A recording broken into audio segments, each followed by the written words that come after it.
నువ్వు కుటుంబంలో మొదటి స్థానం దేవునికి ఇచ్చినప్పుడు నువ్వు రెండే రెండు పనులు చేయి.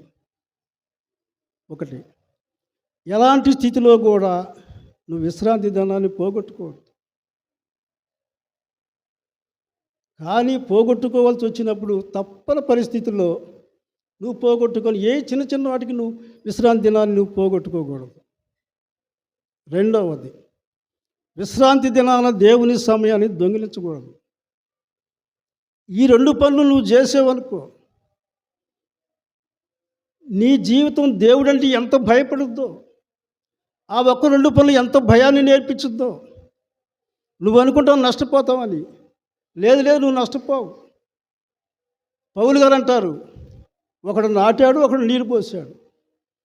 అభివృద్ధి చేసే దేవుడే. దేవుడు అభివృద్ధి చేయాలా? నేనేదో వెళ్ళి చేసినది అభివృద్ధి కాదు, అది నీకు తెలుసు. కానీ ఎందుకంటే మనలో ఉన్న బలహీనతను ఎప్పుడైతే దేవుని సన్నిధికి మొదటి స్థానం ఇవ్వలేకపోతున్నావో, అందుకే నీకు శ్రమలు.